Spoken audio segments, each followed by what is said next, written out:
ప్రభునందు అత్యంత ప్రియమైన దేవుని బిడ్డగా, ఇప్పుడు మన ప్రభువును ఒక రక్షకుడైన యేసుక్రీస్తు అతిశయమైన నామమును బట్టి చేరి ఉన్న మీకు అందరికీ కూడా పేరుతున్న నా హృదయపూర్వక ప్రార్థన నమస్కారం. ఈ వాక్యం వీక్షిస్తున్న మీకు కూడా నా హృదయపూర్వక వందనాలండి.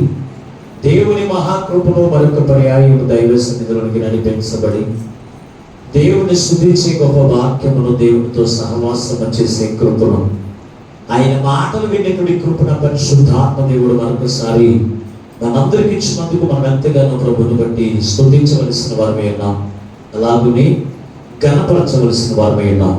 ఏది ఏమైనప్పటికీ ఈనాటి దేవుని యొక్క వాక్యముగా ఒక మాట మీకు జ్ఞాపకం చేయడానికి నేను ఇష్టపడుతున్నాను. మత్తయి రాసిన సువార్త 21వ అధ్యాయము మొదటి వచనం నుండి కొన్ని మాటలు చదువుకుందాం. మత్తయి రాసిన సువార్త తరువాత యెరూషలేమునకు సమీపించి ఒలీవ చెట్ల కొండ దగ్గర ఉన్న బేత్ఫాగేకు వచ్చినప్పుడు యేసు తన శిష్యులను పిలిచి, మీ ఎదుట ఉన్న గ్రామమునకు వెళ్ళుడి. వెళ్ళగానే కట్టబడి ఉన్న ఒక గాడిదయు, దానితో ఉన్న ఒక గాడిద పిల్లయు మీకు కనబడు. వాటిని విప్పి నా యొద్దకు తోలుకుని రండి. ఎవడైనను నీతో ఏమైనా అనేది కావలసినదని చెప్పాను. చిన్న ప్రార్థన చేసుకుందాం. బహులను శాశ్వతమైన ప్రేమతో ప్రేమించి మా కొరకు ప్రాణ పెట్టిన తండ్రి, మీకు వందనాలు స్తోత్రాలు. ఇంతవరకు పాటల ద్వారా, వాక్య పఠనం ద్వారా, స్తుతి ఆరాధన ద్వారా నీ నామం మనకు మహిమ తెచ్చుకున్నాం. కొద్ది సమయం నీ విలువైన వాక్యమును ధ్యానం చేస్తూ ఉండగా చేరి ఉన్న ప్రతి బిడ్డను చూస్తున్నారు కనుక, వింటున్న ప్రతి వారిని చూస్తున్నారు కనుక తండ్రి, మా అందరికి కావలసిన నీ మాటలు నీ దాసుల నుంచి మాకు గుడ్డించి మమ్మల్ని బలపరచమని, నీ దాసుని ఆత్మతో నింపి బలపరచమని యేసునామమున ప్రార్థించి వేడుకొనుచున్నాము పరమ తండ్రి, ఆమేన్. దేవునికి స్తోత్రం, హల్లెలూయా. ప్రభునందు అత్యంత ప్రియమైన దేవుని బిడ్డలారా, చదవబడిన వాక్య భాగములో నుండి ఈ రోజున ప్రభు మనతో మాట్లాడుతున్నటువంటి వాక్యపు మాట, కట్టబడిన గాడిద వలె ఉన్నావా, విప్పబడిన గాడిద వలె ఉన్నావా అనే మాట ద్వారా ఈ రోజున ప్రభు మనతో మాట్లాడుతూ ఉన్నాడు. యేసుక్రీస్తు వారు ఆయన 33.5 సంవత్సరములు జీవించిన జీవితంలో 3.5 సంవత్సరములు దేవుని గూర్చినటువంటి పరలోక రాజ్యమును గూర్చినటువంటి సువార్త ఆయన ప్రకటించినటువంటి విధానంలో మనం చూడగలుగుతూ ఉన్నాం. ఆయన శిలువ మరణమునకు అప్పగింపబడక మునుపు ఆయన యెరూషలేములోనికి ప్రవేశములకు జరుగుతూ ఉంది. యెరూషలేములోనికి వస్తూ ఉన్నటువంటి ఆ సమయంలో ఆయన కోరుకున్నటువంటి విధానం ఏంటంటే, ఇదిగో మన ఎదుట ఉన్నటువంటి గ్రామంలోకి వెళ్ళండి, అక్కడ ఒక కట్టబడిన గాడిదయు దాని గాడిద పిల్లయు మీకు కనబడుతుంది, వాటిని విప్పుకుని రండి అని సెలవిచ్చారు. ఎవరైనాను మిమ్మల్ని అడిగితే కనుక అవి ప్రభువుకి కావలసి ఉన్నదని చెప్తున్నాడు. దేవుని బిడ్డలారా, యేసుక్రీస్తు ప్రభువు యెరూషలేములోనికి వచ్చినప్పుడు అదే మొట్టమొదటి యొక్క ప్రయాణం అని అనుకుంటున్నారండి, కాదు. ఆయన అనేక సార్లు యెరూషలేముకు ప్రయాణ యాత్ర సాగించాడు, కానీ ఎప్పుడు కూడా ఆయన వాహనాన్ని కోరుకోలేదు. ఎప్పుడు కూడా ఆయన గాడిదను కోరుకునే విధానం ఎక్కడ చూడలేదు. కానీ ఆయన యెరూషలేము యొక్క ప్రయాణ యాత్ర అక్కడ ఆయన అప్పగింపబడక ముందు, అంటే 5 రోజుల ముందు మాత్రమే ఆయన ప్రయాణం కొరకు కోరుకున్నాడంటే గాడిదను కోరుకున్నాడు. ఆయన 40 రోజులు ఆయన ఉపవాస ప్రార్థన చేసి రాలేదు. కానీ దేవుని బిడ్డారా, ఆయన 5 రోజుల ముందే ఆయన సంతోషంతో ఆ యొక్క ప్రయాణ యాత్ర చేయడానికి ఇష్టపడుతూ ఉన్నారు. మరి నిజమే కదా. ఈ రోజున మనం ఆలోచన చేస్తే ఆ యెరూషలేము యొక్క ప్రయాణ యాత్రలో ఆయన కోరుకున్నటువంటి విధానం ఏంటి? ఎవరిని కోరుకున్నాడు అంటే కనుక దేవుని బిడ్డారా, ఆయన ప్రయాణం కొరకు గాడిదను కోరుకున్నాడు. ఆయన మట్టలు కోరుకోలేదు. ఆయన ఏం కోరుకోలేదు?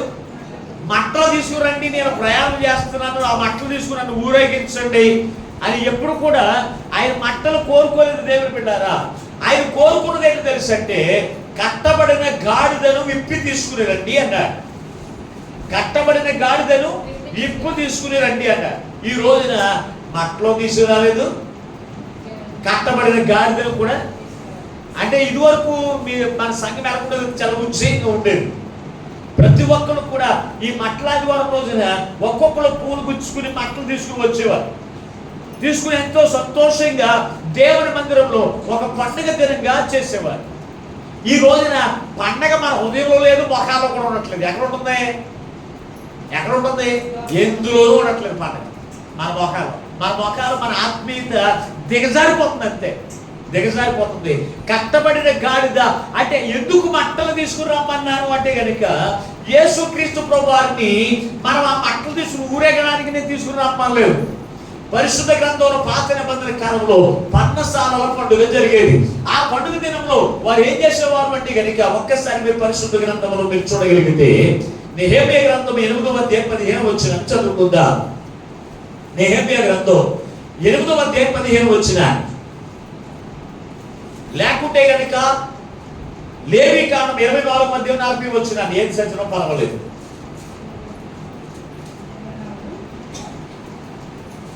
23:40 వచ్చిన లేవీకాండం.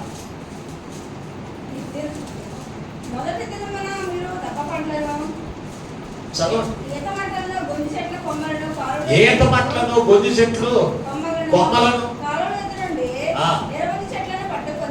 పట్టుకొని 7 దినములు మీ దేవుడిని యెహోవాను సన్నిధిని ఉత్సహించుచుండవలెను. ఇది ఎప్పుడు జరిగిందంటే కనుక పర్ణశాలల పండుగ దినమందు ఏం చేసేవారు తెలుసా? 7 రోజులు పండుగ చేసేవారు. యా చేసేవారు అంటే కనుక వారు ఈత చెట్లు కొమ్మలు తీసుకుని, గొంజి చెట్లు కొమ్మలు తీసుకుని దేవుని యొక్క మందిరంలో ఏం చేసేవారు తెలుసా? ఉత్సహించేవారు, అంటే సంతోషించేవారు.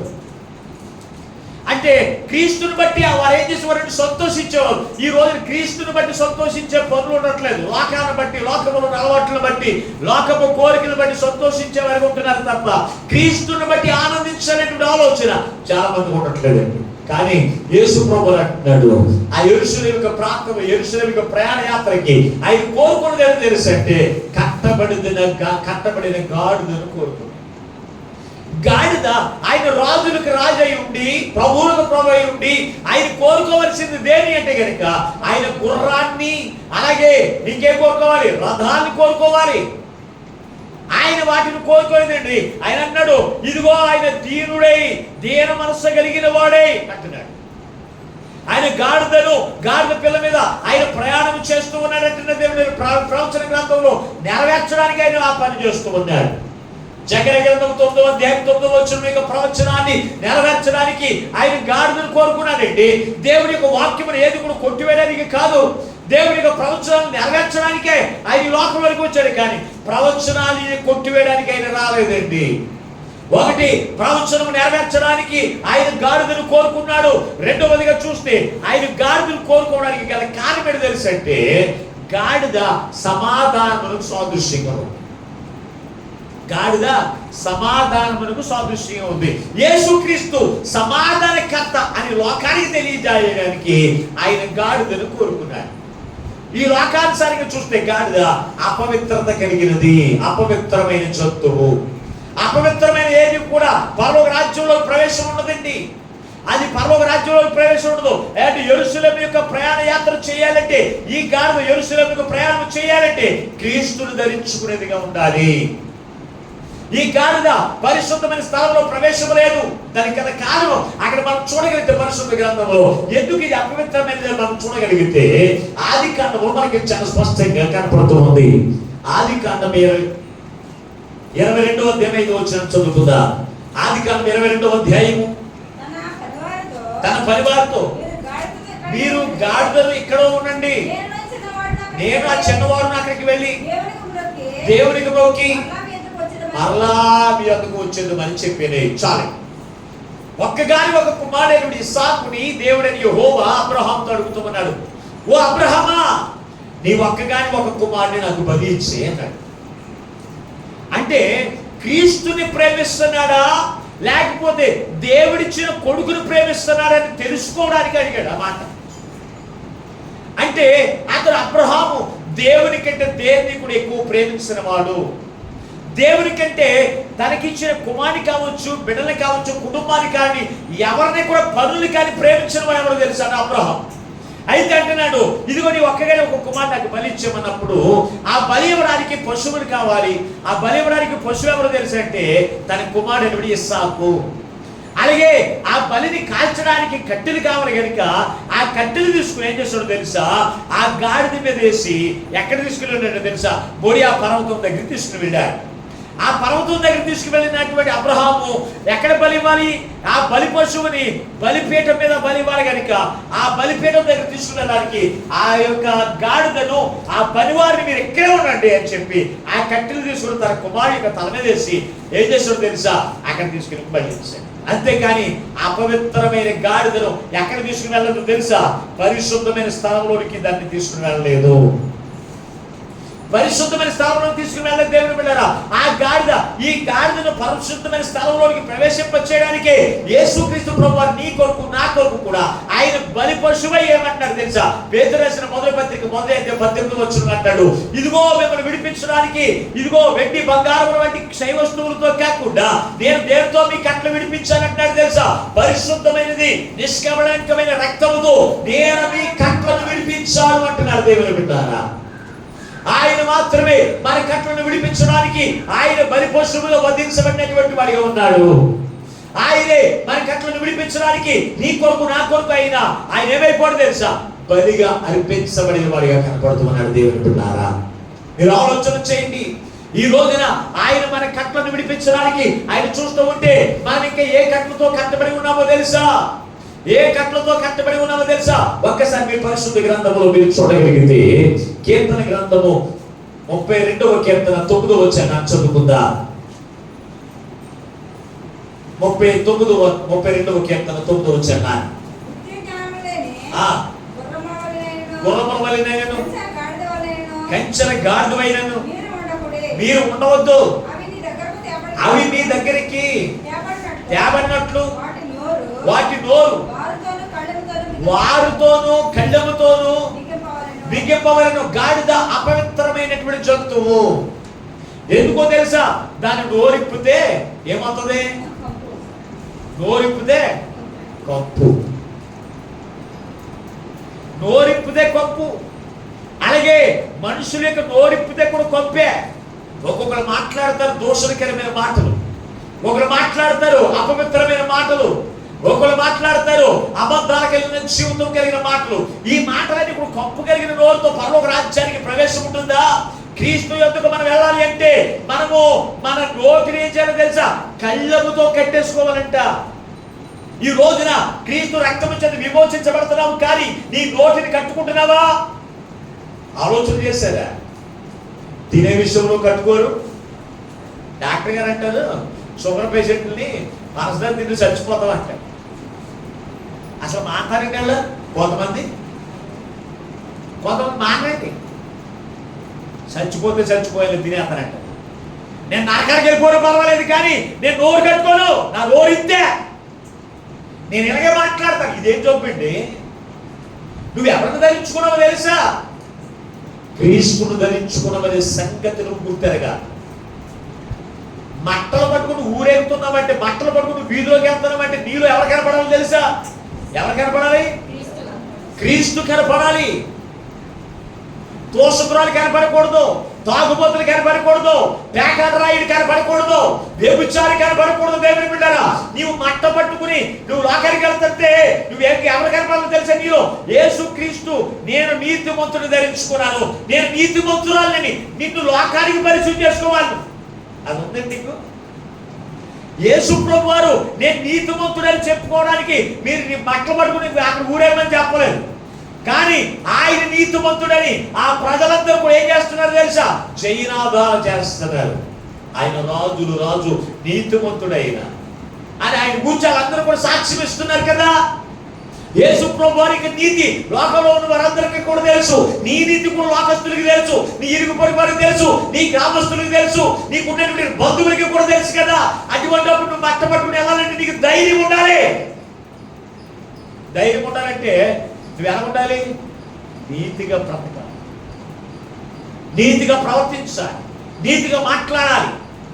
నీతిగా క్రియలు కలిగినప్పుడు జీవితం నీలో ఉన్నప్పుడు నువ్వు మట్ట పట్టుకుని వెళ్తూ ఉంటే నువ్వు మట్ట పట్టుకుని వెళ్ళక్కర్లేదు. నేను చూడగానే పలానావిడి నీతిమంతురాలు, పలానా వ్యక్తి నీతిమంతుడు అని చెప్పగలుగుతారండి.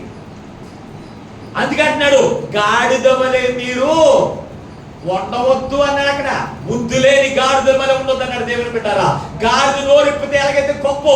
ఈ రోజు దేవునికి సన్నిధికి వస్తున్నావు, యేసు రక్తము చేత విమోచించబడుతున్నావు. విమోచించబడిన నువ్వు బూతులు మాట్లాడుతూ ఉంటే నిన్ను బట్టి కదా దేవుని నామమునికి అవమానించబడుతుంది. దేవుని బిడ్డారా, అందుకే ప్రభు మనందరితో మాట్లాడుతున్నాడు. నీ నోటిని వేచలుగా కట్టుకోవాలి. క్రీస్తు రక్తము చేత విమోచించబడిన నీవు, క్రీస్తు రక్తము చేత విమోచించబడిన ప్రతి వారు కూడా నోరు కట్టుకోవాలండి. నోరు కట్టుకుంటున్నారండి ఈ రోజున? లేదండి.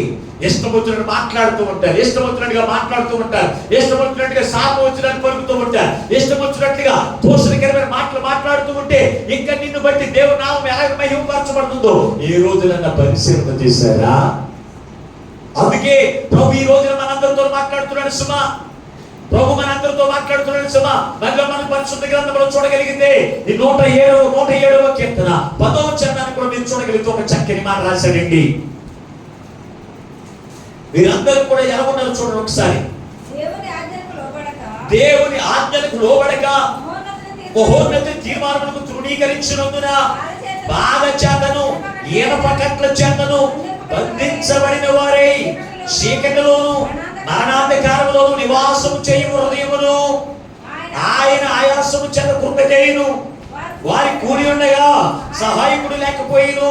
కష్టకాలమందు వారి యెహోవాకు మొరపెట్టిరి, ఆయన వారి ఆపదల నుండి వారిని విడిపించును. వారి కట్లను తెప్పివేసి చీకటిలో నుండి మరణాంధకారంలో నుండి వారిని రప్పించెను. చూడండి ఇక్కడ ఎంత చక్కని మాటలో చూడండి. దేవుని ఆజ్ఞలకు లోబడక మహోన్నతుని తీర్మానమును తృణీకరించి ఏం చేస్తారంట? ఇదిగో బాధ చేతను ఈనప కాట్ల చేతను బంధించబడిన వారే చీకటిలోను మరణాంధకారంలో నివసిస్తూ ఉన్నారంట. నివసిస్తూ ఆయనకు ఆయాసమును కలగజేస్తారు. ఎవరికి? నిన్ను విడిపించిన దేవునికి. నిన్ను విడిపించిన దేవునికి నువ్వేం చేస్తున్నావు తెలుసా? ఆయాసమును కలగజేస్తున్నావు. నువ్వు దేవుని ఆజ్ఞలకు లోబడక. అసలు దేవుని మాట అంటే లెక్క ఉంటుందండి ఈ రోజున. అందరికీ కాదండి, కొంతమంది దేవుని మాటకు భయపడే వాళ్ళు ఉన్నారు. అసలు కొంతమందికి దేవుని మాట అంటేనే లెక్క ఉండదు. దేవుని ఆజ్ఞలకు నువ్వు లోబడక నువ్వేం చేస్తున్నావంట? అపవాది అనేటువంటి బంధకాల చేత నువ్వు కట్టబడి ఉన్నావు కనుక నువ్వు ఎక్కడ తిరుగుతున్నావు? అపవాది చేత కట్టిన కట్ల చేత. ఈ కొట్లు మామూలు కొట్లు కదంట. అపవాది మామూలు కట్లతో కట్టదు, తడపలతో కట్టదు, పురుకోసలతో కట్టదు. దేంతో కడుతుంది? ఈనప కట్లతో కడుతుందంట. నేను ఈనప కట్లతో కట్టినటువంటి వారు ఎక్కడ ఉంటారో తెలుసా? చీకటిలోను మరణాంధకారంలోను వారు నివసిస్తారు. ఎక్కడ నివసిస్తారేలో? చీకటిలో. పాపం చేసేవాడు ఎప్పుడు కూడా కోరుకునేది తెలుసా? చీకటే. దొంగతనం చేసేవాడు చీకటిలో చేత చూస్తాడా లేకపోతే పగలే చేస్తాడా? అట్లా రండి. వ్యభిచారం చేసేవాడు చీకటిలో చేస్తాడా లేకపోతే పట్టపగలే చేస్తాడా? పట్టపగలే అయిపోయింది ఈరోజు. దొంగతనాలు కావచ్చు, లేకపోతే వ్యభిచారాలు కావచ్చు, పట్టపగలే. అసలు మనుషులకి అసలు భయమే లేదండి. ఆ యూట్యూబ్లోకి వెళ్ళిపోయినా లేకపోతే ఫేస్బుక్లో చూసినా పగలండి. అవన్నీ బయట మళ్ళీ ఎక్కడ వీడియోలు పెట్టేస్తున్నారు మళ్ళీ సిగ్గు లేకుండా. అంటే మనుషులు ఎంత కళ్ళు మూసుకొని చూసారా? అపవాది కళ్ళు కట్టేస్తుందండి. అపవాది కట్లు కట్టేస్తుంది. దేవుని బిడ్డ వీళ్ళు మరణాంధకారంలో ఉన్నారనే సంగతి వారు గుర్తెరగట్లేదు. దేవుని బిడ్డ వారు చీకటిలోను మరణాంధకారంలో వారు నివసిస్తున్నారు. అటువంటి ఆ కట్ల నుంచి నేను విడిపించి నేను మిమ్మల్ని జీవంలో నడిపిస్తానని ప్రభు నిన్ను కోరుకుంటున్నాడండి. ఆయనకు నేనెందుకు అవసరం అనుకుంటున్నావేమో. ఆయనకు నువ్వు కావాలి. ఆయనకి కావాలంటే రాజులే వస్తారండి ఆయన దగ్గరికి. ఆయనకి కావాలంటే రాజు గృహాలకి ఇచ్చేస్తారండి. కానీ వాటిని కోరుకోలేదు. అపవిత్రత కలిగిన నిన్నే ఆయన ఎందుకు కోరుకున్నాడు తెలుసా? అపవిత్రాత్మ నిన్ను కట్టి ఆ కట్టిన కట్లకు నువ్వు బానిసైపోతున్నావు కనుక క్రీస్తు నువ్వు తెలుసుకోలేకపోతున్నావు. క్రీస్తు ప్రేమ ఏంటో నువ్వు తెలుసుకోలేకపోతున్నావు. ఎందుకో తెలుసా? అపవిత్రాత్మ క్రీస్తుని నిన్ను గుర్తెరగనివ్వకుండా చేస్తుంది. అపవిత్రాత్మ క్రీస్తుని ఎరగకుండా చేస్తుంది దేవుని బిడ్డలారా. అందుకే క్రీస్తు అంటే ఏంటో, క్రీస్తు యొక్క ప్రేమ అంటే ఏంటో, ఆయన విడిపించిన విడిపింపు అంటే ఏంటో, ఆయన నీకు ఒక సిద్ధపరిచిన పరలోక రాజ్యం ఏంటో, దాన్ని ఎలా స్వతంత్రించుకోవాలో నీకు తెలియకుండా చేస్తుంది. అందుకే పరిశుద్ధ గ్రంథంలో చక్కని మాట రాశాడండి యెహెజ్కేలు గ్రంథం. యెహెజ్కేలు గ్రంథం 34వ అధ్యాయము 27వ వచనాన్ని ఒకసారి చదవండి.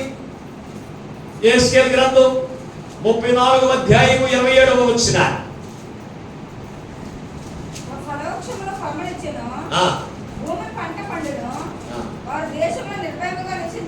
34వ అధ్యాయం 27వ వచనమేనా? నేను వారి కాడి కట్లను తెప్పి వారి దోషంగా చేసిన వారి చేతుల నుండి వారిని విడిపింపగా నేను యెహోవానే ఉన్నానని వారు తెలుసుకుందరు. చూడండి ఎంత చక్కని మాట దేవుని బిడ్డలారా. ఏమంటాడు? వారి కట్లను తెప్పి వారిని దాసులుగా చేసిన వారి చేతుల నుండి నేను వారిని విడిపింపగా నేను యెహోవానై ఉన్నానని వారు. అంటే వారి కట్ల నుంచి విడిపించబడకపోతే క్రీస్తుని మనం తెలుసుకోండి. ఈ రోజున కట్ల నుంచి విడిపించబడలేదు. కట్లుంటూనే ఉంది అక్కడ. అపవాది కట్లు, కులం అనే కట్లు, బంధువులు అనేటువంటి కట్లు. ఏం చేస్తారు బంధువులు? నేను ఆదివారం పెళ్లి పెట్టుకున్నా, నువ్వు రాకపోతే నేను ఎప్పుడు మీ పెళ్ళిళ్ళకి కానీ మీ పిల్లల పెళ్ళిళ్ళకి కానీ రానన్నారు అనుకో. అప్పుడు ఏం చేస్తారు? మీరు మందిరానికి వెళ్తారా, లేకపోతే ఆ కట్టిన కట్లకు లోబడిపోతారా? మహిమజ్యోతి గారు దేనికి లోబడతారు? నువ్వు ఒక్కదాని కాదు, అందరం గురించి ఉద్దేశించాడు మాట్లాడు. ఏ కట్లకి? పెళ్లికే వెళ్తారు. మీరైతే భోజనానికి వెళ్తారు. దేవుని స్తోత్రం. దేవుని బిడ్డ ఎక్కడికి వెళ్తారు? అక్కడికే వెళ్తారు. అంటే నువ్వు ఏ కట్టలతో కట్టబడి ఉన్నావు? బంధువులో కొట్టు కట్టేశారు నీకు. ఏమని? నేను ఎక్కువ, దేవుడు ఎక్కువ. అంటే నువ్వు ఎవరు ఎక్కువ అంటావు? ఎవరు ఎక్కువ అంటావు? నేను అంత భోజనం మీద ఉంది. భోజనం తినలేదేమో. దేవుని స్తోత్రం. హల్లెలూయా. ఎవరు ఎక్కువ అంటారు? ఎవరంటే బంధువులు ఎక్కువ అంటారు. కొంతమంది అంటారు, ఇదిగో నువ్వు మాతో లేకపోతే ఇదిగో మా కులం నుంచి నేను వెలివేస్తానన్నారు అనుకో. నువ్వు ఎవరి మాటకు లోపడతా? కులానికి కొట్లు కట్టేస్తుంది. కులం కొట్లు కట్టేస్తుంది. ఆ కట్టులో నుంచి అవి ఇనప కొట్లయ్యి, అవి మామూలు కొట్లు కాదు. అందులో నుంచి నువ్వు బయటికి రావాలంటే తెగింపు ఉండాలి నీకు. అందులో నుంచి నువ్వు బయటికి రావాలంటే ఏముండాలి నీకు? తెగింపు ఉండాలి. ఆ తెగింపు ఉంటుందా నీకు? లేదండి. అందుకే ఈ రోజున ప్రభు మనతో మాట్లాడుతున్నాడు. అలాగే కట్టబడిన వారి యొక్క కట్లు ఎవరని చెప్పగలరా అని యోబు గ్రంథంలో ఒక ప్రశ్న గుర్తువేశాడు. అపవాది కట్టిన కట్ల నుంచి విడిపించగలిగిన వాడు ఎవరైనా ఉన్నారా అని ఒక ప్రశ్న గుర్తేశాడు. అపవాది యొక్క కట్ల నుంచి విడిపించగలిగిన సామర్థ్యం కలిగిన వారు ఈ లోకంలో ఎవరు లేరు. కానీ ఎవరున్నారు తెలుసా? ఒక యేసుక్రీస్తు వారు మాత్రమే. యేసుక్రీస్తు వారు మాత్రమే. చాలా దెయ్యం పట్టిన వాడిని అపవాది కట్ల చేత కట్టేసింది. ఒరే నువ్వు మాత్రం ఎక్కడ కూడా వెలుగులో జీవించడానికి వీల్లేదు, పరిశుద్ధమైన స్థలంలో జీవించడానికి వీల్లేదు అని అపవిత్ర ఆత్మ చేత కట్లు కట్టేస్తే ఇతడు ఎప్పుడు కూడా పరిశుద్ధమైన స్థలాల్లో నివసించడానికి కానీ ఆ పరిశుద్ధ స్థలంలో ఇదిగో అతను బ్రతకడానికి కానీ ఇష్టపడేవాడికి కాదు. అతన్ని అనేక మంది సాధుపరచడానికి చూసేవారు. కానీ ఎవరికి లోబడలేదంట. ఎవరికి లోబడలేదు. ఒకనొక దినాన్ని అపవాది కట్టిన కట్ల నుంచి విడిపించడానికి యేసుక్రీస్తు ప్రభువు అతని దగ్గరికి వచ్చాడు. వచ్చి ఏం చేశాడు తెలుసా? అతన్ని కట్టినటువంటి కట్ల నుంచి విడిపించగానే అతను యేసు పాదాల దగ్గర కూర్చుని దేవుని మాటలు వినేటట్లు చేశాడు. అంతకు ముందు అపవిత్రాత్మ కట్ల చేత విడిపించబడక ముందు ఇతను ఎక్కడ ఉండేవాడు తెలుసా? సమాధుల్లో నివాసం ఉండేవాడు. అతను అపవిత్రాత్మ కట్ల చేత కట్టబడినప్పుడు అపవిత్రమైన స్థలాల్లో ఉండేవాడు. వారి యొక్క తల్లికి కానీ, వారి యొక్క తండ్రికి కానీ, వారి యొక్క భార్యకి కానీ, తన కుటుంబానికి కానీ శాంతి సమాధానం లేకుండా చేసేవాడు. ఈ రోజున ఎంతమంది లేరు భర్తలు? ఎంతమంది భర్తలు లేరు దేవుని బిడ్డలారా? ఎంతమంది భర్తలు లేరు? భార్య గొళ్ళు మరి గోడ పెడతా ఉంటది ఇంటి దగ్గర కూర్చుని. నా భర్త ఇంటికి వస్తే బాగుండను, వచ్చి కానీ మెతుకులు తింటే బాగుండు నాతో కలిసి అని ఎదురు చూసేవాడు. భార్య లేదా? ఈడు ఎక్కడ తింటాడు? ఇందాక అమ్మగారు చెప్పారు కదా, ఎక్కడ తింటాడు? కరెంటు లేని కాడ, మంచం లేని కాడ, తేమ లేని కాడ ఎక్కడ కూర్చుని తింటున్నారు? ఇప్పుడు సమాధుల దగ్గర కూర్చుని తింటున్నారండి. ఇదే పోదు కూడా నాకు అర్థం కావట్లేదండి. బిర్యానీ ప్యాకెట్, ఒక మందు బాటిల్, ఒక బిర్యానీ ప్యాకెట్, ఒక మందు బాటిల్ తెచ్చుకుని ఎక్కడ తింటున్నారేనా? సమాధుల దగ్గరండి. ఆ పక్కనే పాములు తిరుగుతూ ఉంటాయండి. అంటే దెయ్యం పట్టిన వాళ్ళకి భయం ఉండదండి. దెయ్యం పట్టిన వాళ్ళకి భయం ఉండదు అనుకున్నారా? అపవిత్రాత్మ నిన్ను కొట్టు కట్టేసిందంటే మాత్రం నువ్వు ఆ కొట్టు దాటి నుంచి బయటికి రావాలంటే అసలు ఈ భయముదేలతో ప్రాణం పొందుతుందనే సంగతి కూడా నువ్వు గుర్తెరగమండి. అపవిత్రాత్మ నిన్ను ఇదిగో నిన్ను కట్టిందంటే కనుక అసలు నిన్ను దేవుళ్ళు కూడా నిలబడ్డా. పరిశుద్ధ గ్రంథంలో మీరు చూడగలిగితే, ఒక సహోదరు గురించి రాసినప్పుడు మాటలు మీరు చూడగలిగితే, లోకాల సువార్త 13వ అధ్యాయము 16వ వచనంలో మనం చూడగలిగితే ఒక చక్కని మాట రాశాడండి. అక్కడ లోకాల సువార్త 13వ అధ్యాయము చదవండి 16వ వచనం. ఇదిగో 18 ఏళ్ల నుండి సాతాను బంధించిన అబ్రహాము కుమార్తె అయిన ఈమెను విశ్రాంతి దినమందు దేన్ని చిరిపించాడంట? అపవాది కట్టిన కట్ల నుంచి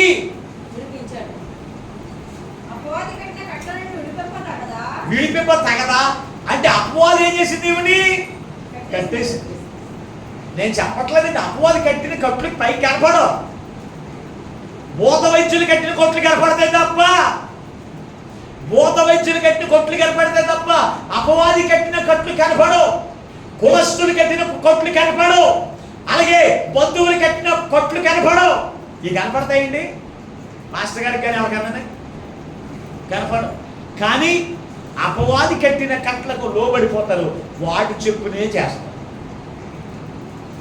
ప్రభు నన్ను అపవాది కట్ల నుంచి విడిపించాడు, నేను క్రీస్తుకు దాసుడను, ఆయన మాట ప్రకారం నేను జీవిస్తానటువంటి తీర్మానం మనకూడదు. ఆ తీర్మానం మనకూడదు. దేవుని బిడ్డగా ఆలోచన చేయండి. ఈమెను 18 సంవత్సరాలు అయిందంటే కట్టేసినాడు. ఎన్ని సంవత్సరాలు? 18 సంవత్సరాలు అయిందంట. చక్కగా నిలబడదాం అనుకుంటుందంట.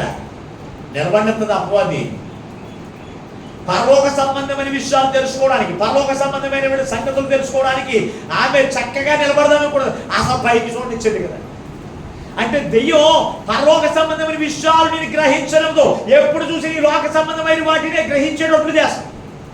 అందుకే ఇదిగో అపవిత్రాత్మ కట్టిన కట్ల చేత కట్టబడిన ఈమె ఏం చేస్తుంది తెలుసా? యేసయ్య, ఇదిగో యేసయ్య దగ్గరికి నేను వెళ్తే యేసయ్య ఇది అపవిత్రాత్మ కట్టిన కట్ల నుంచి విడిపిస్తాడని ఎవరి దగ్గర వెళ్తే తెలుసా?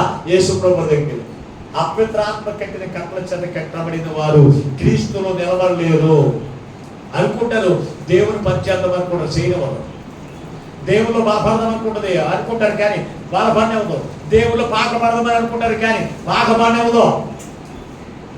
ఏం చేస్తే నిన్ను అబ్బే కుదరదని ఏం చేస్తే నీ నడువుని పట్టేసుకుంటుంది. నడువుని పట్టేసుకుని ఏం చేస్తే నడుము దేనికి సాదృశ్యమో తెలుసా? పరిశుద్ధ గ్రంథం నడుము మనస్సుకు సాదృశ్యంగా ఉంది. పేతురు రాసిన పత్రికలో ఉంటుంది అన్నమాట. నడుము దేనికి తెలుసా? నీ మనసును పట్టేసుకుంటుంది, నీ హృదయాన్ని పట్టేసుకుంటుంది అండి.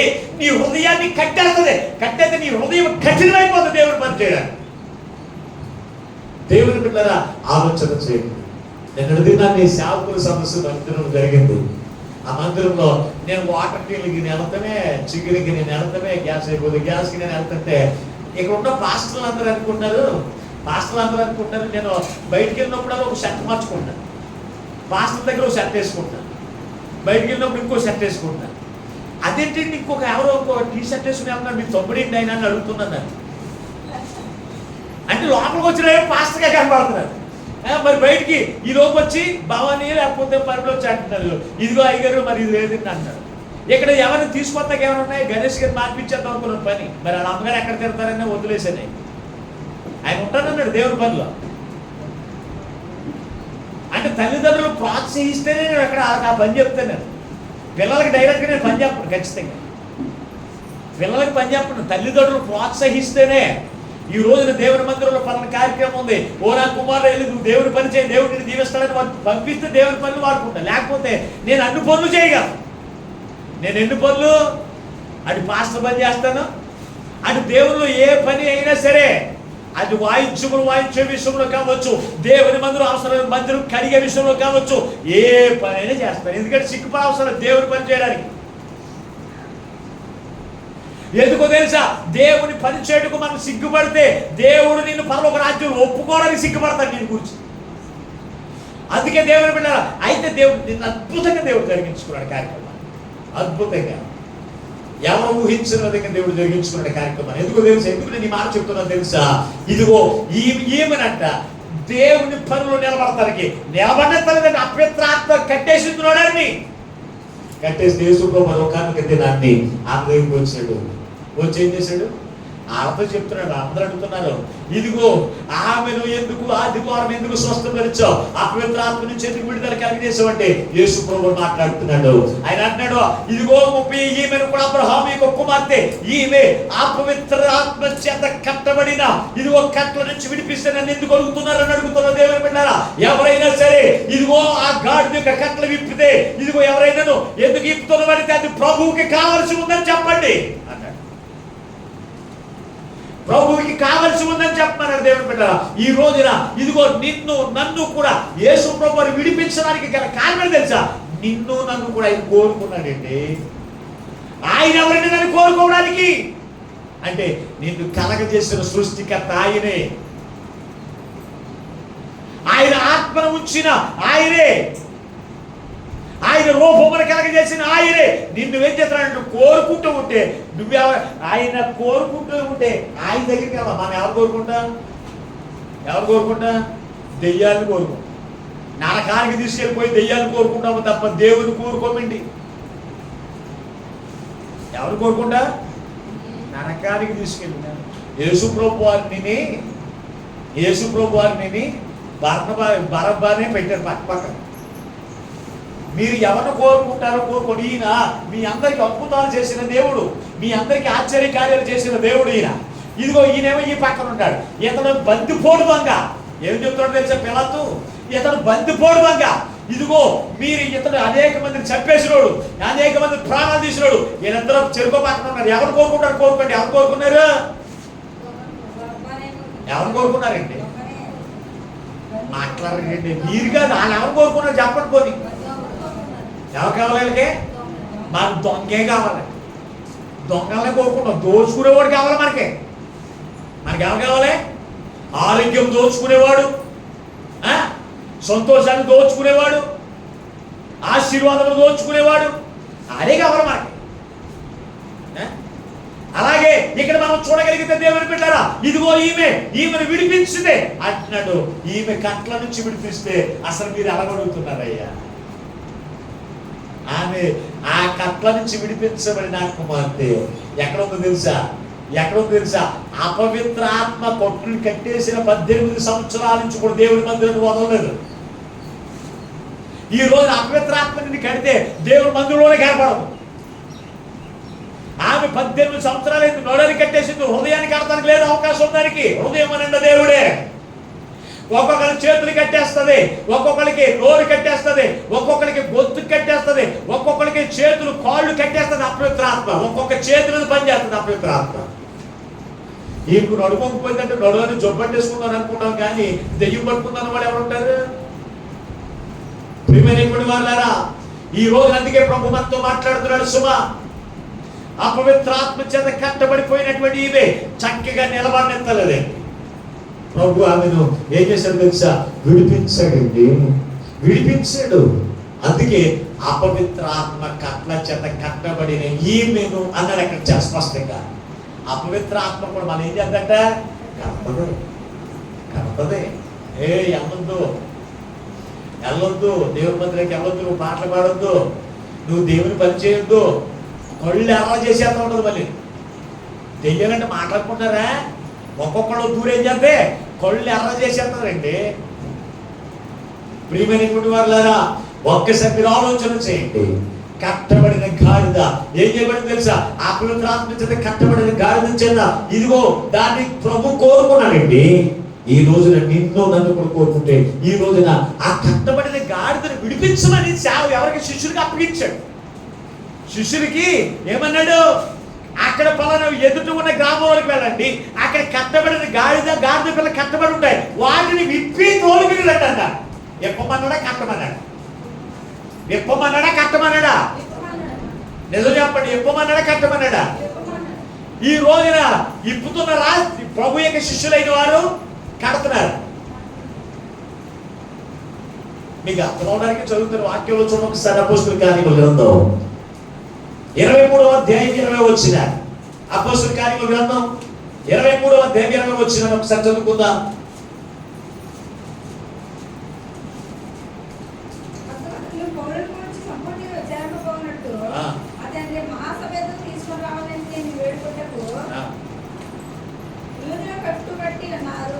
యూదులు ఏం చేశారంట? కట్టు ఉన్నారు. ఎవరిని? యేసు ప్రభు వారిని ఈడ్చుకుని పోవడానికి. అంటే యూదులు అంటే ఎవరో తెలుసా? యూదులు ఎవరు? ఇప్పుడు చెప్పండి, యూదులు అంటే ఎవరు? దేవుని ప్రజలే కదా. యూదులు అంటే ఎవరు? దేవుని ప్రజలే. యూదుల్లో పెద్దలు ఉన్నారు. ఏం చేస్తారు తెలుసు? సంగీలు వేసుకుని, నడరికి ఒక నలతాడు కట్టుకుని, ఏం చేస్తారు? చేతిలో ఒక బైబిల్ పట్టుకుని, ఏం వెళితే వందనాలు చెప్పాలి అందరూ అన్నట్టుగా వెళ్ళేవారు. ఎవరు తెలుసు? యూదులు. వీళ్ళు అనుకున్నారు అపోస్తలుడైన పౌలు రాకముందు, యేసుక్రీస్తు ప్రభు రాకముందు వీళ్ళు చేయ ఆలోచన ఏంటో తెలుసా? మేము చెప్పిందే ధర్మశాస్త్రం, మేము చెప్పిందే వేదన అనుకునేవారు. మరి యేసు ప్రభు వచ్చి ఆచార పద్ధతులన్నీ కూడా పక్కకు పెట్టేసి దేవుని యొక్క వాక్యానుసారంగా వారికి బోధించడం ప్రారంభిస్తే, అపోస్తలుడైన పౌలు ఆచార పద్ధతులన్నీ కూడా పక్కన పెట్టేసి ఇదిగో దేవుని యొక్క వాక్యానుసారంగా వారికి బోధిస్తూ ఉంటేనంట, ఈ ప్రజలందరూ వారి వైపు వెళ్ళిపోతారేమని. ఎవరి వైపు? సువార్త చెప్పేటువంటి వారి వైపు వెళ్ళిపోతారేమని ఏం చేస్తారంట? వారు కట్టుకున్నారంట. దేని గురించి? పౌలుని చంపేద్దాం, యేసు ప్రభువుని చంపేద్దాం అని కట్లు కట్టేసుకున్నారు. ఈ రోజున చాలా మంది ఆచార పద్ధతులు చేసేటువంటి సేవకులు ఉన్నారు. ఏడేం చేస్తారు తెలిసే? సంఘానికి కట్లు కట్టేసుకుంటారు. ఏమని తెలుసా? ఇదిగో మన మందిరంలో ఉపవాస కూడికలు జరిగితేనే రావాలి, ఇంకా ఎక్కడ జరిగినాయి వెళ్ళకూడదు. మన మందిరంలో మీటింగ్లు జరిగితేనే రావాలి, ఎక్కడ ఎవరు ఏ మందిరంలో మీటింగ్లు పెట్టినా మీరు వెళ్ళడానికి వీల్లేదు, వెళితే మీరు నాశనం అయిపోతారు. ఈ కొట్ట కాదంట. సంఘానికి ఎలా ఉండదు? ఇప్పుడు సంఘానికి ఎలా ఉంటుంది? నిజమేనేమో అక్కడ మీటింగ్ జరుగుతుంటే అక్కడికి వెళితే నాశనం అయిపోతామేమో అని వెళ్ళరండి. పాస్టర్ గారు కొట్టు కట్టేశాడు. ఏ కొట్టది? సాయిబు గారు కొట్టు. భూత వైద్యుడు కొట్టు కట్టేస్తున్నాడు. అంటే దేవుడేమో యేసు ప్రభువురేమో కట్లు ఇప్పుకు తీసుకుంటున్నాయన నాయన అంటే కట్లు కట్టేస్తున్నారు. ఎవరో? పాస్టర్లు. రెండోది సంఘ బిడ్డలు కూడా కొట్లు కడతారు. ఏమని తెలుసా? ఏమని కడతారు?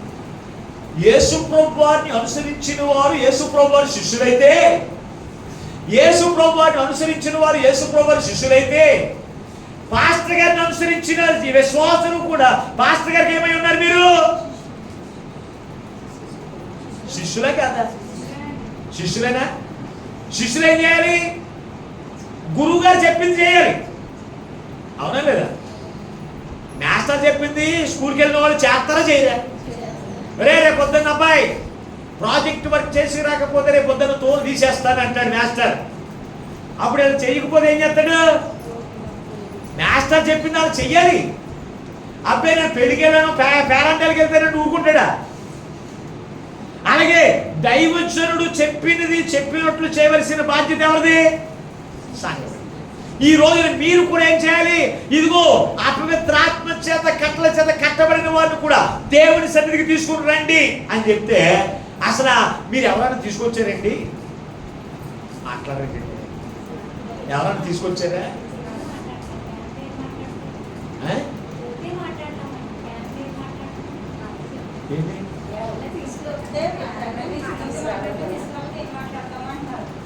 దేవుని స్తోత్రం. హల్లెలూయా.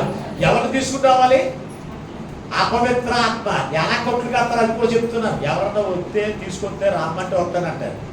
ఏమని కొట్లు కడతారు తెలుసా? అబ్బాయి నేను ప్రాంతానికి వెళ్తాను, నేను వచ్చేసరికి నువ్వు నీళ్లు పోసేయాలి, లేకపోతే పొలం పని చేసి వచ్చేయాలి. అది కొట్టు. అక్కడ అది కొట్టు కట్టేసి వచ్చేస్తాను మందిరకు. ఆ కొట్టు దారితే ఇంటికి వెళ్తాను, దానికి పెళ్ళే. అది పెళ్ళే. అంటే ఏళ్ళేం చెప్తాను, ఏళ్ళ కూడా సంఘస్థులు కూడా కుటుంబ సమేతముగా దేవుని సన్నిధికి వచ్చి ఆరాధించవలసిన వారు ఆ కుటుంబానికి కొట్లు కట్టేసుకుని ఒక్కొక్కరు వస్తారు. మన మందిరంలో కుటుంబానికి ఎంతమంది వస్తారు? అందరూ కాదు, ఒక 2-3 కుటుంబాలు తప్ప మిగిలిన వాళ్ళందరూ కూడా ఎంతమంది వస్తారు చెప్పండి ఒకసారి. ఒకలే. అంటే మీరు కొట్టు కట్టుకున్నారు, యూదులు అంటోళ్ళు. మీరు యేసు ప్రభువుని చంపేద్దాం అనుకుని చూసిన బ్యాచ్ మీరు. ఏంటి కుటుంబానికి ఒకలే, మిగిలిన వాళ్ళందరికీ కొట్టే. ఏమని? ఆ కొట్టు దాటి మీరు బయటికి రాకు. నేను ఏదో కొట్టు దాటి బయటకు వచ్చేసాను, నేను కొట్టు దాటి బయటకు వచ్చేసరికి మీరు ఆ కొట్టులోనే ఉండండి. ఎక్కడ? ఏ కొట్టులోను? సాతాను కట్టిన కొట్టులోనే ఉండాలి మీరు. ఇదేనండి ప్రభు నేర్పింది. అదేనా మనకి? ప్రభు నేర్పింది అదేనా? లేదండి. అందుకే ఈ రోజున ప్రభు మనతో మాట్లాడుతున్నాడు. సుమ దేవుని బిడ్డలారా, ఒకసారి మీరు ఆలోచన చేయండి. గాడిద, కట్టబడిన గాడిద, ఆ గాడిదలాగా ఉండడానికి కాదు. ఇంకా మీకు ఒక మాట అర్థమని చెబుతున్నా, చూడొచ్చు. దానియేలు గ్రంథం 6వ అధ్యాయం 7వ వచనం కూడా చదవండి ఒకసారి. దానియేలు గ్రంథం 6వ అధ్యాయం 7వ వచనం. సేనాధిపతులు, మంత్రులు, సంస్థానాధిపతులు అందరూ కూడి దాని శాస్త్రముగా చట్టపచేయనట్లు యోచన చేసిరి. ఎట్లనగా 30 దినముల వరకు నీ యొద్ద తప్ప ఏ దేవునికి మానవుడికైనను ఎవరిని ఏ మనుషుడు కూడా ఏం చేయకూడదంట. స్వామి, ఇక్కడ పెద్దలు ఉన్నారు. ఇక్కడ బబులోనిక సామ్రాజ్యములో నెబుకద్నెజరు రాజు దగ్గర పనిచేసేటువంటి సంస్థానాధిపతులు వీళ్ళందరూ కూడా ఏం చేశారో తెలుసా?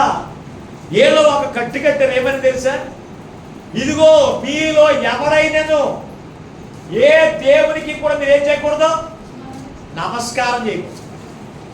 మనుషునికైనాను దేవునికైనాను నమస్కారం చేయకూడదు. ఎన్ని రోజులు? 30 రోజులు. 30 రోజులు నమస్కారం చేయకూడదు. నమస్కారం చేస్తే వాడు ఎక్కడికి పెడతాడంట? సింహాల బోర్లో వేచేస్తాం. ఎంత గట్టి కొట్టింది. మరి ఇటువంటి కొట్టు కడితే దానియేలు ఆ కట్లోనే ఊడిపోయాడు అంటారా? దానియేలు ఆ కట్లోనే ఊడిపోయా? దానియేలు ఆ కట్లో ఊడిపోయా? లేదండి. అతనికి దేవుని మీద ప్రేమ ఎక్కువ, దేవునితో సహవాసం చేయాలనే మక్కువ ఎక్కువ. అందుకే ఆ మక్కువను బట్టి దేవునికి సన్నిధిలో మోకరించి ప్రార్థన చేస్తూ ఉన్నాడు. దేవుని బిడ్డారా, అంటే ఆ కట్లు అపవిత్రాత్మ కట్టిన కొట్లు అతను లేడు. కట్లు కట్టేది అపవిత్రాత్మ, కట్టు నుంచి విడిపించేది దేవుని ఆత్మ. ఈ రోజున దైవజనులు కూడా ఏమంటారు తెలుసా? మేము మీటింగ్లు పెడితే నా మీటింగ్లకి వెళ్ళాలి, ఇంకో పక్క సంస్థలు మీటింగ్లు పెడితే వెళ్ళకూడదు. 40 రోజులు ప్రార్థన చేస్తే మీరు దీవించబడతారు, 40 రోజులు ప్రార్థన చేయకపోతే మీరు శాపం పొందుకుంటారు. ఏ కొట్లంటే పాస్టర్ కొట్లు భయపడిపోతున్నారండి. ఓ పాస్టర్ గారు అంటారు, మన సంఘమును విడిచి ఎక్కడికైనా వెళితే వారి జీవితాలు అధోగతైపోతాయని చెప్తున్నాడు. బైబిల్లో పెద్ద సౌండ్ అధోగతైపోతాయా అంటే పక్కనున్న దైవజనుడు కాదా? ప్రపంచానికి ఆయన ఒక్కడే పాస్టర్ గారా? ఇంకో పాస్టర్ గారిని గౌరవించలేదు. మరి నేను అది నేర్పనండి. ఏ దైవజనుడు కనపడిన మీరు ఏం చేయాలి? వాడిని గౌరవించాలండి, వందనాలు చెప్పాలండి. ఎందుకో తెలుసా? నువ్వు క్రీస్తు రక్తము చేత విమోచించబడ్డావు. దైవజనుడు అంటే ఎవరు తెలుసా? దేవుని యొక్క పిలుపు చేత పిలిపించబడినటువంటి వ్యక్తి, దేవుని ఆత్మ చేత నింపబడినటువంటి దైవజనుడిని, ఆయన అభిషేకం చూసి మనం గౌరవించాలి. అది లేదండి. ఆడ పాస్టర్ గారు అయితేనే గౌరవించాలి. ఆడ పాస్టర్ గారు మీటింగ్ పెడితేనే వెళ్తారు. పక్కన ఉన్న పాస్టర్ గారు మీటింగ్ పెట్టినా అవి చెవిలోకి పడుతున్నా చెవులు మూసేసుకుని టీవీ సౌండ్ పెట్టుకుని సీరియల్ చూస్తారేలా? ఏం కొట్లండి? అందరూ కొట్టుకుపోబడ్డారు, కానీ దానియేలు మాత్రం దేవునితో సహవాసం చేయకుండా ఉండలేకపోతున్నాడు. పక్కన మీటింగ్లు వెళ్తే అక్కడ దేవుని మాటలు కాదా? అంటే అక్కడికి వెళితే వాక్యము తెలిసిపోతే వీళ్ళకే తెలవనివ్వట్లేదండి. ఈ రోజున సేవకులు వాక్యం సంఘానికి తెలవనివ్వట్లేదు. కళ్ళుకి కట్లు కట్టేస్తున్నారు, అలాగే చెవులకి కొట్లు కట్టేస్తున్నారు. దేవుని వాక్యాన్ని గ్రహించనివ్వట్లేదు. అందుకే ఈ రోజున సంఘ బిడ్డలకి ఏది చెయ్యాలో ఏది చేయకూడదో అది అసలు ఎవరికి అర్థమవుతుంది. గల కారణం ఏంటి? ఇంకో చోటకి వెళ్తే వాక్యం తెలిసిపోద్దేమో. మేము ఆల్రెడీ ఇదిగో కల్పించిన కథలు కల్పించిన బోధన చేసి సంఘాన్ని మేము లోబర్ చేసుకుని కొట్టు కట్టేసుకున్నాం కదా. ఈ కొట్టులోంచి బయటకు వెళ్ళకూడదు, ఈ కొట్టులోంచి బయటకు వెళ్ళకూడదు అని చూస్తున్నారు తప్ప పాపమనే కట్ల నుంచి విడిపించబడి క్రీస్తు యొక్క రాజ్యంలో ప్రవేశింప చేయాలి సంఘాన్ని అనే ఆలోచన ఈ రోజు ఎవరికి లేదు. దైవజనుడికి ఎంత విచారమో తెలుసా, ఎంత విచారమో తెలుసా? ప్రియమైన వాళ్ళారా, ఒక్కసారి ఆలోచన చేయండి. కట్టబడిన గాడిద విడిపించమని ప్రభు సెలవిస్తున్నాడు. ప్రభు ఆజ్ఞాపించాడు ఏమని? ఇదిగో ఎదుట ఉన్న గ్రామంలోకి వెళ్ళండి, అక్కడ గాడిద పిల్ల ఉంది, వాటిని ఇప్పుకొని తీసుకుంటాడు అన్నాడు. ఇప్పుకొని తీసుకురా ప్రభు ఆజ్ఞాపించాడు, అది వెళ్ళిపోయింది. ఇదేంటండి గాడిద మంద కాదు కదా అని అడిగారా? గాడిద మంద కాదు, యజమాని మనకు తెలిసినోడు కాదు అని ఎప్పుడైనా అడిగారా? అది చాలా కష్టమైన పని కదా. గాడిద మామూలుదా? మనం ఎదుర్కొన్న గ్రామం, మళ్ళీ ఆ గ్రామం కూడా కాదు, పక్క గ్రామం వెళ్ళి ఇప్పుకొచ్చామంటున్నాడు యేసుప్రభు. ఇప్పుకొచ్చామంటే ఏమడగాలి? అదేంటండి గాడిద మంద కాదు, అది ఇప్తాలు ఏమైనా ఊరుకుంటారని అడగాలి కదా. ఏమైనా అడగకోకుండానే యేసుప్రభు చెప్పేస్తాడు. ఏమని ఎవరన్నా అడిగితే అది ప్రభు కావాల్సి ఉందని చెప్పండి అంతే. ఈరోజు పాస్టర్ గారికి కావాల్సి ఉంది, గ్యాస్ బండి ఇచ్చేయండి అంటే పలానా అడగండి అంటే తెచ్చేస్తారు. మీరు వెళ్ళి ఇస్తారా? అసలు ఇస్తారు. ఎప్పుడు వెళ్ళాలి? నమ్మకంతో వెళ్తే ఆ దేవుడు వాడుతూ ఇప్పిస్తాడు. కానీ మనం ఏమంటే ముందే డౌట్ వచ్చేది, వాళ్ళు ఎక్కడ ఇస్తారండి అయ్యారు? లేదండి వాళ్ళకే అంటాం. పాస్టర్ గారు ఏదైనా పని చెప్తే ఏమంటాం? మనం ఏమంటాం? చెయ్యాలని మనసే ఉంటుంది కదా, మనం ముందేమంటాం వాళ్ళు ఎవరండి, ఎక్కడ దొరకదండి, ఎక్కడ చూడండి అంటాం. పాస్టర్ గారికి పని చెప్తాం, మనం పాస్టర్ గారు మనం చెప్తే మనం చెయ్యం, మనమే చెప్తాం పాస్టర్ గారు. యేసుప్రభు గారికి మాట చెప్తే ఆయన ఆజ్ఞాపించిన మాటకు అది కష్టమైన, నష్టమైన, అది అవమానమైనా సరే ఏం చేశారు వాళ్ళు? అదేంటి విశ్వాసం అంటే? శిష్యులంటే అది. శిష్యులంటే గురువు చెప్పిన పని చేసేవాడు శిష్యుడు, నిజమైన శిష్యుడు. గురువు చెప్తే నేను చేయనన్నవాడు, గురువు చెప్తే నేనెందుకు చేయనన్నవాడు ప్రభువు శిష్యులు ఎందుకు అవుతారు? కాదు. ఆయన అంటున్నాడు కట్టబడిన గాడిదని విప్పి తీసుకుంటాను అన్నాడు. అయితే గాడిద యేసుప్రభు వరకు వచ్చింది, దగ్గరికి వచ్చింది. వర్తమానం చాలా పెద్దది కానీ నేను క్లుప్తంగా నేను ముగించేస్తాను ఖచ్చితంగా. గాడిద యేసుప్రభు వారి దగ్గరికి వచ్చింది చెప్పబడి. యేసుప్రభు వారు గాడిద మీద ఎక్కేసి కూర్చున్నాడా? ఏం చేశారంటే గాడిద మీద వస్త్రములు పరిచి, ఆ గాడిద మీద వస్త్రములు పరిచి అన్నాడు. అంటే విప్పబడిన గాడిదకు గాడిద మీద ఏం చేయబడాలి? వస్త్రాలు ధరించుకోవాలి, ఖచ్చితంగా వస్త్రాలు ఉండాలి. యేసుప్రభు వారు ఆ గాడిద మీద కూర్చోవాలి అంటే ఆయన ఏమైనా అపవిత్రుడా? ఆయన అపవిత్రుడే కాదండి, ఆయన పరిశుద్ధుడు. ఆయన కూర్చోవాలంటే ముందు ఆ గాడిద ఏం ధరించుకోవాలి? ఇప్పుడు చెప్పింది ఎంత నిద్రపోతుందా? కళ్ళే చూస్తున్నాయి కానీ చెవులు నోరు చూస్తున్నది నా యొక్క దేవుని స్తోత్రం. యేసుప్రభు వారు వస్త్రాలు ఆ గాడిద మీద పరిచిన తర్వాత కూర్చున్నాడా, లేకపోతే కూర్చున్న తర్వాత ఆయన మీద వస్త్రాలు వేశారు? చెప్పండి. పాస్టర్ గారికి ఎదురు సమాధానం చెప్పండి, గట్టిగా చెప్తారు కానీ బైబిల్ ఏదైనా అడిగి చెప్పరు. గాడిద వచ్చింది యేసుప్రభు దగ్గరికి, వస్త్రాలు వేసిన తర్వాత ఆయన కూర్చున్నాడా, వస్త్రాలు లేక కూర్చున్నాడా? అమ్మయ్య దూరం కదా, గట్టిగా చెప్పండి. మీరు వీధులు వెళ్తుంటే ఈ వీధి నుంచి ఆ చివరికి కనపడుతుంది మీకు ఏకరం పక్కన ఉన్నవాడితో దెబ్బలాడి. ఇక్కడ మాత్రం ఇంతమంది మాట్లాడిన స్వరం వినపడలేదు నాకు. అంటే మీరు నోటు కట్టేస్తుంది దెయ్యం. నువ్వు వెళ్తే వెళ్ళావు కానీ నోరు ఇప్పవా, నీ నోటు మీద కొట్టి ఎత్తనాడుతుంది దెయ్యం. దేవునికి స్తోత్రం, హల్లెలూయా. ఇక్కడ అలాగే జరిగింది దేవుని బిడ్డలారా. యేసుప్రభు వారి గాడిద దగ్గరికి యేసుప్రభు వారి దగ్గర తీసుకొస్తే, ఎప్పబడిన గాడిదని యేసుప్రభు వారి దగ్గర తీసుకొస్తే దాని మీద వస్త్రాలు వేసి, వస్త్రాలు పరిచిన తర్వాత యేసుప్రభు వారు దాని మీద కూర్చొని. అంటే నీవు కూడా శిష్యులు నిన్ను దేవుని సన్నిధికి నిన్ను తోలుకుని వచ్చాయి. ఏంటి? నీ పాపముల గురించి నీకు తెలియపరిచి, నీకున్నటువంటి ఇదిగో పాపముకున్న శిక్ష నీకు తెలియపరిచి యేసుప్రభు వారి దగ్గర తీసుకుని వచ్చిన తర్వాత నువ్వేం ధరించుకోవాలి? రక్షణ వస్త్రం ధరించుకుంటే యేసు నీకు ధరించుకుంటావు. చాలా మంది క్రీస్తులకు నడిపించబడతారు, కానీ వీళ్ళు ఏం వేసుకోరు? రక్షణ వస్త్రం ధరించుకోవడానికి ఇష్టపడరు. ఎన్ని ప్రసంగాలు విన్నా. పరిశుద్ధ గ్రంథము ఒక ఆయన ఉన్నాడు, నపుంసకుల అధిపతి. ఒకసారి మీరు అపోస్తలుల కార్యముల గ్రంథం చూడగలిగితే 8వ అధ్యాయం, అపోస్తలుల కార్యముల గ్రంథం 8వ అధ్యాయంలోకి ఒకసారి రండి. 27వ వచన, 8వ అధ్యాయం 27వ వచన. అప్పుడు ఐగుప్తీయుల రాణి అయిన కందకే క్రింద మంత్రి అయిన ఆమె యొక్క ధనాగారమంతటి మీదనున్న ఐగుప్తీయుడైన నపుంసకుడు ఆరాధించుటకు యెరూషలేమునకు వచ్చి ఉండెను. అతడు తిరిగి వెళ్ళుచు తన రథము మీద కూర్చుండి 38వ వచనానికి వచ్చాయి.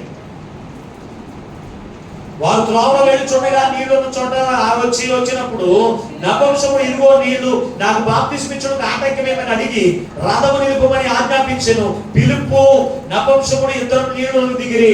అంతటా పిలుపు అతనికి బాప్తిస్మిచ్చెను. దేవునికి స్తోత్రం, హల్లెలూయా.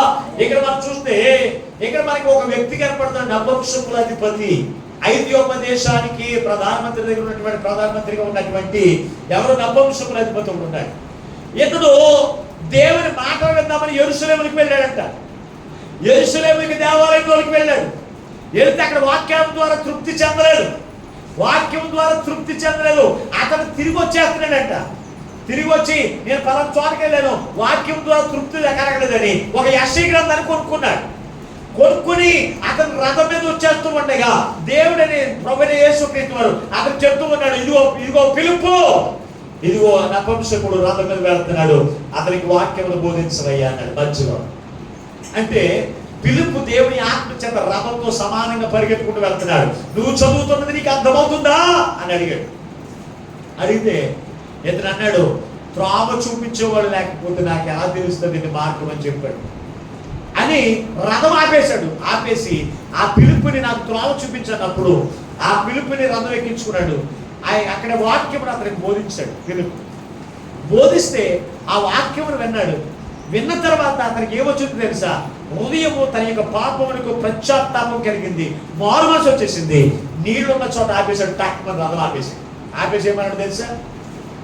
ఓ పిలుపు, బాప్తిస్మం ఇవ్వడానికి నువ్వు ఉన్నావు, తీసుకోవడానికి నేనున్నాను, తీసుకునేటువంటి స్థలం కూడా నీళ్లు ఉన్నాయి, ఇక్కడ ఇంకా ఆటంకం నాకు ఇక్కడ బాప్తిస్మం ఇచ్చాను అన్నాడు.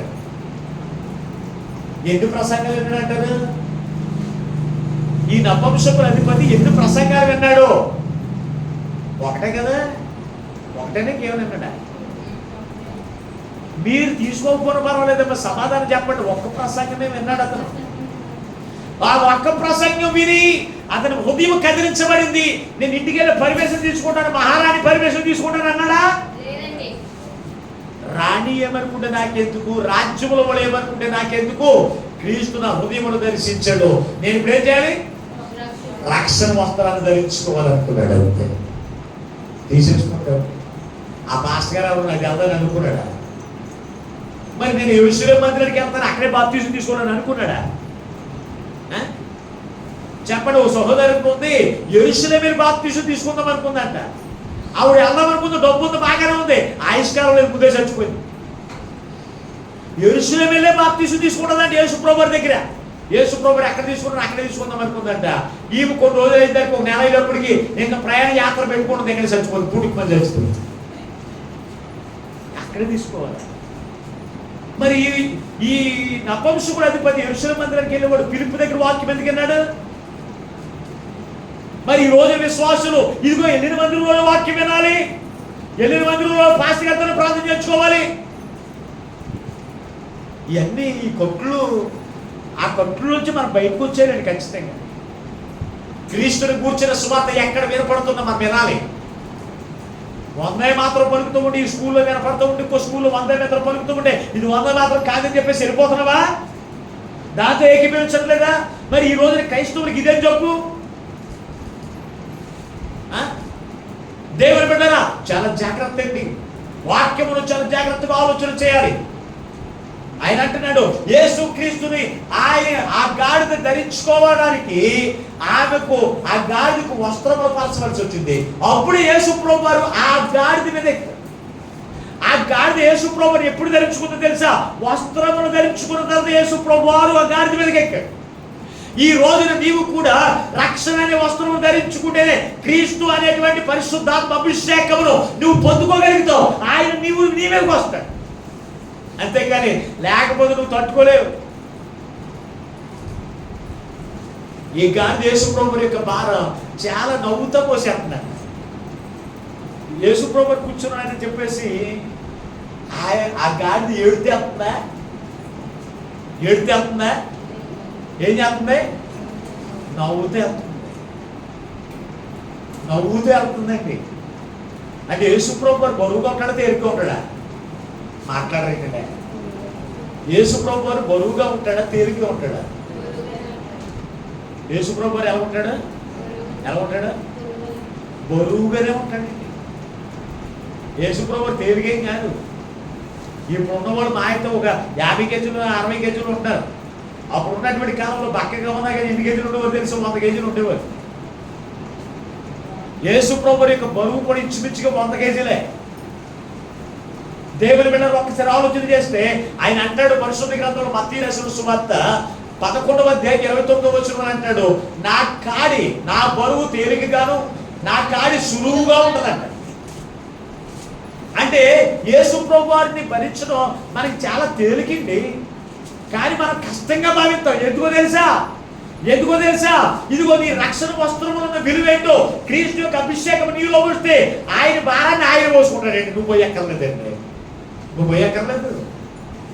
ఆయన పోసుకుంటాడు. ఆయన నీ పాప భారం మోసినప్పుడు నీ కుటుంబ భారం, నీ భర్త భారం, నీ పిల్లల భారం పోయడం ఆయనకి కష్టమా? గాడిద సునాయాసంగా పోసేస్తుందంట. అప్పటి వరకు కూడా ఇది అపవిత్రమైన స్థలాల్లో తిరిగేది. ముగించేస్తున్నారు వాక్యాన్ని, ఇంకా సమయం అయిపోయింది. అప్పుడు వరకు అపవిత్రమైన స్థలాల్లో తిరిగేది. ఇప్పుడు యేసుక్రీస్తును ధరించుకున్న తర్వాత ఈ గాడిద నడుస్తుంటే కింద ఏమేస్తున్నారా? వస్త్రాలు పరుస్తున్నారండి. ఇంతకు ముందు ఏది పడితే తినేసింది. ఇప్పుడు ఏం తింటుంది? ఏం పెడుతుంది దానికి? యాపిల్ పళ్ళు, అరటి పళ్ళు తొక్కలు తీసి ఒలిసి పెట్టడం. ఏం పెడుతున్నారు దానికి? శ్రేష్టమైన పరిశుద్ధమైన ఫలాలు తిన్నాం. ఇంతకుముందు ఏం తినేది? ఇది గడ్డి తినేది. ఇంతకుముందు గడ్డి తినే గాడిద యేసుక్రీస్తును ధరించుకున్న తర్వాత శ్రేష్టమైన ఫలాలు తింటుంది. అపవిత్రమైన తింటూ మానేసింది. ఈ రోజున క్రీస్తును ధరించుకున్న నీవు అపవిత్రమైన ఫలాలు తింటూ మానేసావా? విగ్రహార్పితాలు తింటూ మానేసావా? ప్రభు ఎక్కడ చూస్తున్నాడు అనుకుంటున్నావు, పాస్టర్ గారు ఎక్కడ చూస్తున్నాడు అనుకుంటున్నావు, విశ్వాస ఎక్కడ చూస్తున్నావు అనుకుంటున్నావేమో. నువ్వు రక్షణ పొందిన వెంటనే క్రీస్తు నీ మీద కూర్చున్నాడు. ఆయన చూస్తున్నాడు నేను. ఆయన నిన్ను చూస్తున్నాడు. నువ్వు ఏం తింటున్నావో, ఎలా నడుస్తున్నావో, ఎలా మాట్లాడుతున్నావో, ఎలా ప్రవర్తిస్తున్నావు, ఆయన నీ మీద కూర్చున్నాడు. ఆయనే స్కానింగ్ చేసేస్తున్నాడు. కనుక దేవుని పెట్టారా? కనుక అపవిత్రమైనవి తింటూ క్రీస్తు యొక్క మార్గమును విడిచిపెట్టి, క్రీస్తు చూపించిన మార్గంలో విడిచిపెట్టి నీకు ఇష్టమైన మార్గంలో తిరుగుతూ, అలాగే రక్షణ వస్త్రం లేకుండా, పరిశుద్ధాత్మ అభిషేకం లేకుండా పరలోక రాజ్యం వెళ్ళిపోతాను అనుకుంటే కనుక ఈ రోజున ప్రభు మనతో మాట్లాడుతున్నాడు. ఈ గాడిద యెరూషలేము ఎలాగెళ్ళిందో తెలుసా? బేతాన్య నుంచి ఎక్కడికి వెళ్ళింది? యెరూషలేము యొక్క ప్రయాణం. నూతన యెరూషలేము యొక్క ప్రయాణ యాత్రలో మనం ఉన్నాం. ఆ నూతన యెరూషలేముకు మనం వెళ్ళాలంటే అపవిత్రాత్మ కట్టిన కట్ల నుంచి విడిపించబడి నీవు రక్షణ వస్త్రమును ధరించుకోవాలి. రక్షణ వస్త్రము ధరించుకున్న నీవు పరిశుద్ధమైన విందులను పాలుపొంపులు పొందాలి. పరిశుద్ధమైన విందులు పాలుపొంపులు పొందని నీవు ప్రభు చూపించిన మార్గంలో నడుచుకోవాలి. అప్పుడే నువ్వు పరలోక రాజ్యానికి వెళ్తావు. అప్పుడే క్రీస్తుతో కలిసి ఆనందించగలుగుతావు. ఆ మాదిరిని చూపించడానికి యేసు ప్రభు వారు ఆయన ఏం చేశారో తెలుసా? మార్గమును చూపించాడు. 5 రోజుల ముందు యేసు ప్రభు 5 రోజుల ముందు యెరూషలేములోకి వచ్చి ఆయన ఒక చక్కని మార్గాన్ని మన ఎదురు పెడితే, ఆయన మార్గాన్ని విడిచిపెట్టి ఇక్కడ నువ్వు తిరిగితే కనుక ఈ రోజు మొదలుకొని ఆలస్యం చేయకుండా క్రీస్తు యొక్క మాట నీ హృదయంలో తాకినప్పుడు నువ్వు ఏ ఒక్కల కట్లు కట్టినా ఆ కట్ల నుంచి బయటికి రండి. క్రీస్తు చూపించిన మార్గం